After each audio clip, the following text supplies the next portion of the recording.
Andhra king Taluka Telugu film review by allrounder star Ballem Venumadhav. ఒక అభిమాని జీవిత కథ అనే క్యాప్షన్తో వచ్చింది. అంటే biopic of a fan. So ఈ సినిమా నిడివచ్చి 2 గంటల 46 నిమిషాల action, comedy, drama, romantic cinema. UA 13+ censor certificate వచ్చిన ఈ సినిమా గురువారం రోజు అనగా నవంబర్ 27, 2025న ఈ సినిమా విడుదలైంది. సో ఇది రామ్ పోతినేని సాగర్గా, తర్వాత సూపర్ స్టార్ సూర్యగా ఉపేంద్ర అంటే ఉప్పి, తర్వాత భాగ్యశ్రీ బోర్సేనేమో మహాలక్ష్మి పాత్రలో రాణించిన ఈ సినిమాలో రావు రమేష్ హీరో తండ్రిగా ఒక విలక్షణమైన సలక్షణమైన పాత్రని, తులసి తల్లి పాత్రని, మురళీ శర్మ హీరోయిన్ తండ్రి పాత్రని, రాహుల్ రామకృష్ణ హీరోకి ఫ్రెండ్ అంటే మధ్యలో ఫ్రెండ్ అంటాడు, మధ్యలో కాదంటాడు, అదేదో విచిత్రంగా ఉంటుంది. వీటీవీ గణేష్ వచ్చేసి విద్యుత్ అధికారిగా నటించిన ఈ సినిమాకి దర్శకుడు వచ్చి మహేష్ బాబు పచ్చిగోళ్ళ. నిర్మాతలు చాలా పెద్ద నిర్మాతలు నవీన్ ఎర్నేని, రవిశంకర్ యలమంచలిలు ఇప్పుడు మంచి ఫామ్లో ఉన్న నిర్మాతలు. వివేక్ మెర్విన్లు మ్యూజిక్ చేసిన ఈ సినిమాకి సిద్ధార్థ నూని సినిమాటోగ్రఫీ చేయగా శ్రీకర్ ప్రసాద్ లాంటి అత్యంత ఉద్దండుడైనటువంటి ఎడిటర్ ఈ సినిమాకి editor coal Avinash production design చేశాడు. ఇక ఈ సినిమా ఎలా ఉంది, ఏం సంగతి అని అంటే ఒక్కసారిగా ఆలోచిస్తే ఫస్ట్ ఈ సినిమా అనుకునే ముందు కొడతారా ఉలిక్కు పడతారా అని చెప్పి బాలకృష్ణ సినిమాని మనం గుర్తు చేసుకోవాల్సిన తరుణం. ఎందుకోసం బాలకృష్ణ సినిమాని గుర్తు చేసుకోవాలి అంటే కొడతారా ఉలిక్కు పడతారాలో బాలకృష్ణ స్పెషల్ అపీరెన్స్ ఇవ్వడం జరిగింది. దయ్యంలాగా ఒక పాత్రను చేశాడు అందులో. సో అది మంచు మనోజ్ లాంటి ఒక చిన్న హీరో సినిమాలో స్పెషల్ అపీరెన్స్కి బాలకృష్ణ ఒప్పుకున్నాడు. పోస్టర్ మొత్తం బాలకృష్ణని పెట్టారు.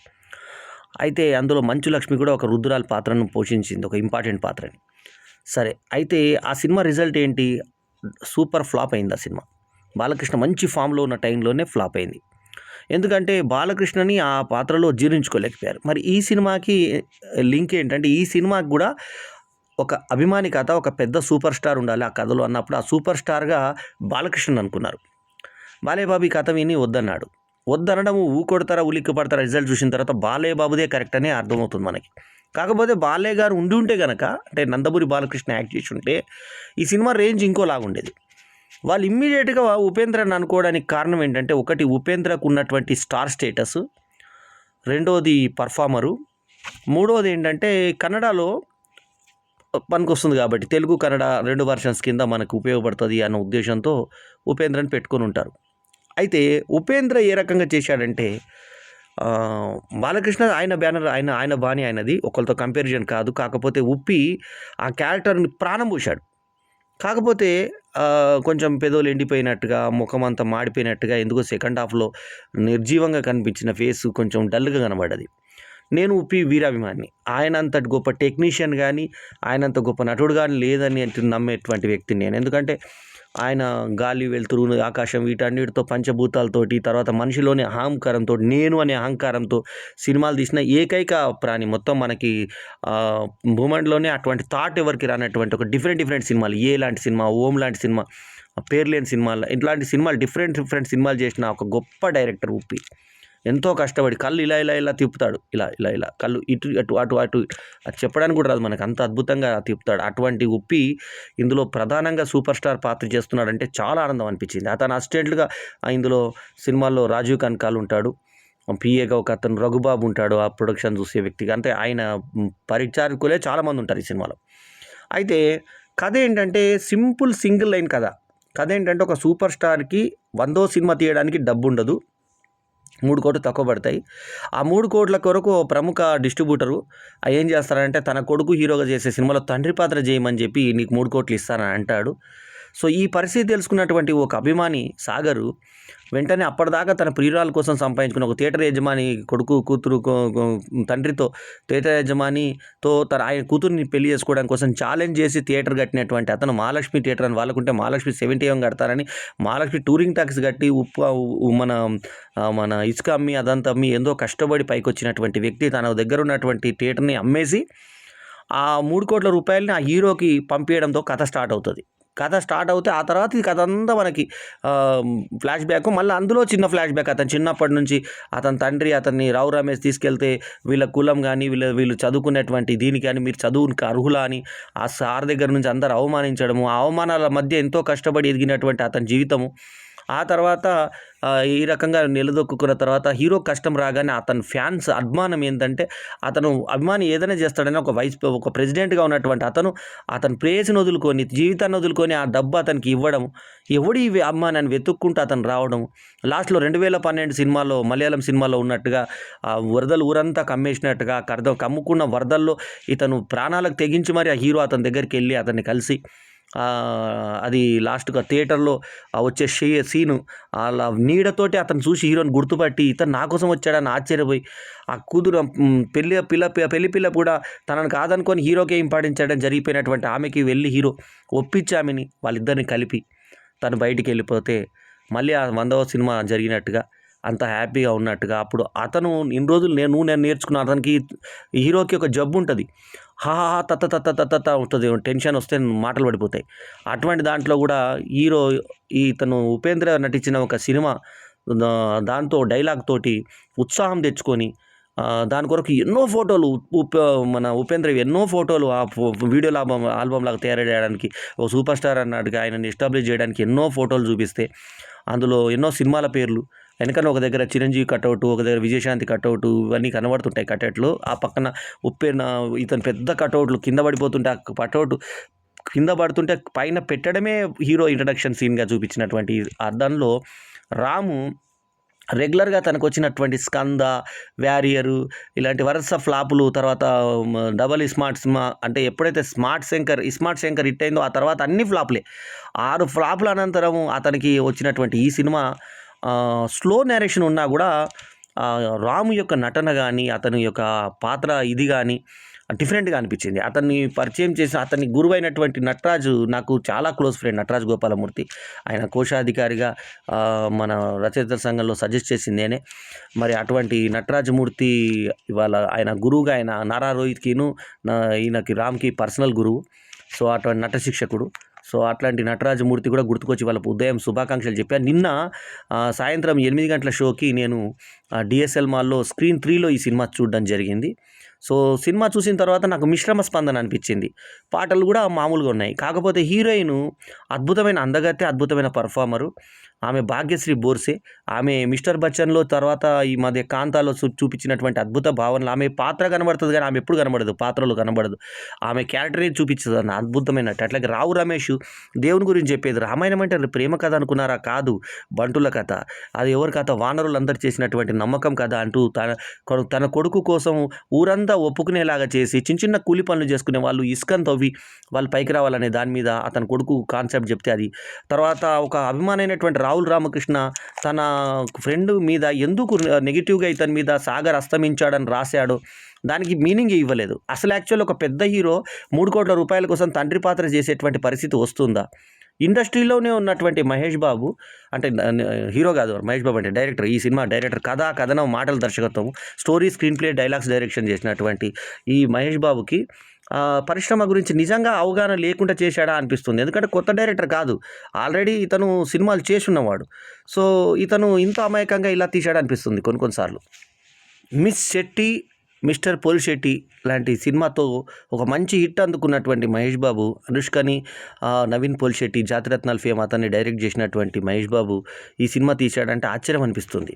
ఎందుకంటే రామ్ యొక్క మన బాడీ లాంగ్వేజ్ కానీ, హెయిర్ కానీ, స్టైల్ కానీ, లుక్ కానీ అంత అద్భుతంగా చేసినటువంటి ఇతను, ఉపేంద్రని కూడా డిఫరెంట్గా చూపించినటువంటి ఇతను, తర్వాత భాగ్యలక్ష్మి బోర్సేని అద్భుతంగా చూపించిన ఇతను లాజిక్స్ మర్చిపోయాడు. ఒక పెద్ద హీరోకి స్టార్డమ్ కోసం అన్ని ఫ్లాప్స్ వచ్చిన తర్వాత 100వ సినిమా అయిపోవడానికి 3 కోట్లే కారణము కావడం. 3 కోట్ల రూపాయలని అతని పర్మిషన్ లేకుండా అతని బ్యాంక్ అకౌంట్లో ఎటువంటి పరిస్థితి నిజంగా మనకి ఇవాళ బ్యాంక్ వ్యవస్థలో ఉందా? 3 కోట్లు తెలియకుండా ఎవరికైనా వేయగలమా అనేది అంటే బేసిక్స్ ఇవి. తర్వాత ఒక రఘుబాబు దగ్గర షూటింగ్ కోసం ఇతను పరిగెత్తుకుంటూ వెళ్ళి చక్కెరకేళ్ళు అతనికి ఇష్టమనగానే హీరో ముఖం కూడా చూడకుండా, అంటే ఇక్కడ ఏమనుకారంటే ప్రేమలేఖలో హీరో హీరోయిన్స్ ఒకళ్ళొకళ్ళు చూసుకోకపోవడం, అది ఆపోజిట్ సెక్స్ల మధ్య ఉన్నటువంటి ప్రేమను చూపించినప్పుడు ఒకరినొకరు చూసుకోకుండా ప్రేమ పెంచుకున్నారు అనేది ఒక డిఫరెంట్ పాయింట్. ఇక్కడ అభిమాని హీరోని చూడకుండా ఉన్నది డిఫరెంట్ పాయింట్ అని అనుకున్నారు. కానీ అభిమాన సంఘంలో ప్రెసిడెంట్ అన్నవాడు హీరోని చూడకుండా ఏ అభిమానాన్ని ఉన్నాడా? ఇప్పుడు ఉదాహరణకు కృష్ణ సంఘంకి మా ఫ్రెండ్ ఒక అతను మన ఇక్కడ షాద్‌నగర్ ఉంటాడు. షాద్‌నగర్‌లో. సో, అతను మనకు చాలా క్లోజ్ అతను. సో, అతను మహేష్ బాబుని కూడా ఎన్నో సార్లు అంటే ఒక దగ్గర ప్రాబ్లమ్ వచ్చినప్పుడు కాపాడినటువంటి వ్యక్తి. మరి ఆయన వాళ్ళు ఎవరైనా కృష్ణని కలవకుండా ఉన్నారా వాళ్ళు? కృష్ణ మహేష్ బాబు సేన వాళ్ళు కలవకుండా ఉంటారా ఎవరైనా? అట్లా ఉదాహరణ చెప్తున్నా నేను. జస్ట్ ఉదాహరణే ఇది. సో, అట్లా ఎవ్వరు ఉండరు. నాకు తెలిసి ఎవ్వరు ఉండరు కలవకుండా. సో, అట్లా కలవకుండా ఒక అభిమాని ఉన్నాడు అన్నట్టుగా చూపిచ్చారు. అది ఎంతవరకు సాధ్యం? నిజంగా వాళ్ళు చూడకుండా ఉండగలరా? హీరోయిన్‌ని రమ్మని చెప్పి పిలిచిన తర్వాత హీరో షూటింగ్ జరుగుతుందంటే పరిగెత్తుకుంటూ వెళ్ళిపోతాడా? హీరోయిన్ అప్పటిదాకా వెయిట్ చేస్తదా ఈయన కోసం? అట్లా చూయించారు. తర్వాత లిప్ లాక్‌లు, తర్వాత ఈ అమ్మాయి భాగ్యలక్ష్మి బొర్సేతో పూర్తిగా ఇంగ్లీష్ టైప్ చుంబనాలు, యూఏ 13+ ఎలా ఇచ్చారో దేవునికి తెలుసు. మొత్తం ఒకరి పేదోళ్ళు ఒకరు కొరుక్కు నములుకుంటూ తినేటువంటి సీను. అది ఎంత తెలియకుండా అంటే ప్రొజెక్షన్ నుంచి గోడ మీద పడి జనాలందరూ చూసే లెవెల్‌లో కామకంగా వాళ్ళు ఇది చేస్తుంటారు. అక్కడికి ప్రేమనా కామనా అనే డైలాగ్ కూడా ఇచ్చారు. నువ్వు లేకుంటే నాకు జీవితం లేదంతే అని గట్టిగా అరిచేది టేప్ రికార్డులో ఆమె విని ఇతని పట్ల ఇంప్రెస్ అయ్యడం. 4 పాటలున్నాయి. ఆ పాటలు కూడా వినడానికి బాగున్నాయి. చూడడానికి కూడా బాగానే ఉన్నాయి. అయితే అన్నీ బాగున్నా ఈ మెయిన్ అతను హీరోకి నిజంగా ఈ ప్రాబ్లమ్ వస్తదా? అతను వెతుక్కుంటూ ఒక అభిమానం కోసం ఏ హీరోనైనా వస్తాడా? సరే 4 కోట్లు ఇచ్చిన అతనికి ఫోన్ చేసి రమ్మన్నామో పిలిపియడమో చేస్తారు. కానీ అతని కోసం నీళ్లు కొట్టుకుపోతున్న టైంలో, వరదలు వస్తున్న టైంలో, మొత్తం అక్కడ కృష్ణలంక లంక అంతా మునిగిపోతున్న టైంలో అక్కడికెళ్ళే ప్రయత్నం చేస్తాడా? సో, వీళ్ళది గోడలంక అనేటువంటి ఒక ప్రాంతం. అది ఆ గోడలంక ప్రాంతానికి వీళ్ళు అతను నావేసుకొని మరీ ఆ ప్రాణాలకు తెగించి వెళ్తాడా? ఏ హీరోనన్నా వెళ్తాడా? సో, అక్కడ ఈయన కట్టిన థియేటర్‌లోనే వాళ్ళందరూ రక్షణ పొందుతారు. సో, దానికి వీళ్ళ బావమరిది సీన్ ఒకటి. వాళ్ళ బావమరిది ఎవరికో ఈ హీరోయిన్ వాళ్ళ అన్న. హీరోయిన్ ఎవరు క్యారెక్టర్ ప్రకారంగా మాట్లాడితే మహాలక్ష్మి వాళ్ళ అన్న అక్కడ కొట్టి చేసినప్పుడు బావమరిదిని కొట్టకుండా పంపిస్తాడు. ఆ యొక్క ఏదైతే థియేటర్ ఉంటుందో ఆ థియేటర్‌లోనే వీళ్ళందరూ అష్టేయం తీసుకునే సీన్ బాగుంది. అక్కడికి ఇతను నీడలాగా చూస్తూ ఆ నీడ అలా పెద్దగవుతుంటే తన హీరో వచ్చిందని ఇతను చూసే సీన్ బాగుంది. అయితే ఇతన్ని థియేటర్ మీద దాడి చేయడం, ఇతను ముందు థియేటర్ నుంచి పైకొచ్చినప్పుడు ఆ థియేటర్‌కి టికెట్ల కోసం ఇతనేమో ముందు ఆమె థియేటర్‌కెళ్ళినప్పుడు 22 టికెట్లకు డబ్బులు నా ఖాతాలో రాసుకో అని చెప్పి సత్యకి చెప్తది ఈమె. సత్య వీళ్ళిద్దరి కాముకలు చూసుకొని ఆపుకుంటారా బాబు ఇప్పుడు మా ముందే చేసేటట్టున్నారు మీ ఇద్దరు అనేటువంటి సీను. నిజంగా ఆళ్ళు ఎప్పుడు కనబడ్డప్పుడల్లా లిప్ తప్ప మాటలు ఆడలేవా అంటూ సత్య చెప్పే పంచెస్ మనకు నవ్విస్తాయి, కవిస్తాయి. అట్లాగే తులసి లైన్‌లో పడ్డప్పుడు టికెట్ తీసుకో అన్నప్పుడు ఈమె 22 టికెట్లు కట్ చేసింది కాబట్టి ఇది నేను నా పేరు మీదే కడుతున్న థియేటర్ నేనెందుకు ఈ టికెట్ తీసుకుంటా నా ఫ్రెండ్స్ అందరిని ఫ్రీగా తీసుకొస్తా అంటే నాకు బాగా చెప్పింది. అండ్ అంతకుముందు అమ్మ పేరు కాకుండా నువ్వు అమ్మాయి పేరు ఎందుకు అంటున్నా అంటే అమ్మాయి పేరు కాదమ్మా మహాలక్ష్మి అంటే దేవత అన్నట్టుగా అబద్ధం చెప్తాడు హీరో. సో, మొత్తానికి ఏంటంటే అతను రాము నటన, తులసి నటన, రావు రమేష్ నటన, తర్వాత భాగ్యశ్రీ బోర్సే నటన, ఉపేంద్ర నటనలతో హైలైట్ అయింది. బాలకృష్ణ జాగాలో ఇక్కడ ఉపేంద్ర రావడం ఒక రకంగా ప్లస్సే. ఎందుకంటే బాలకృష్ణకి స్క్రీన్ టైం తగ్గితే జనాలు ఇవాళ మరి మోస్ట్ సక్సెస్ఫుల్ హీరో ఇప్పుడు 50 సంవత్సరాలుగా హీరోయిజం నిలబెట్టుకుంటూ ఎక్కడ క్యారెక్టరైజ్కి వెళ్లకుండా వెళ్తున్నటువంటి భారతదేశంలో ముగ్గురు హీరోలు. ఆ ముగ్గురు హీరోల్లో మొదటి హీరో బాలకృష్ణ, రెండో హీరో రజనీకాంత్ అయితే మూడో హీరో చిరంజీవి వస్తాడు. క్యారెక్టర్స్ ఇంకా చేయలేదు కాబట్టి ఇంకా అలాగే చేసుకుంటూ వస్తున్నారు. కాకపోతే 50 ఏళ్ల స్పాన్ టైం చిరంజీవి గారికి కూడా లేదు. సో, బాలకృష్ణ, రజనీకాంత్‌లకి అది దక్కింది. ఇఫీలో మొన్న సన్మానం కూడా జరిగింది. సో, అట్లా ఇంత పెద్ద కెరీర్ ఉన్న బాలకృష్ణ కాకుండా ఇందులో ఉపేంద్ర చేయడమే కరెక్ట్‌గా అనిపించింది. 2 భాషలకు కూడా సరిపోయేలాగా ఉంది కాబట్టి. సో, ఓవరాల్‌గా ఈ సినిమాకి నేను ఇస్తున్నటువంటి రేటింగ్ 4/5. ఎందుకంటే సినిమా ఒక క్లాసిక్ కల్ట్ సినిమాగానే తీశారు కమర్షియల్ సినిమా ఉన్నా కూడా. సో,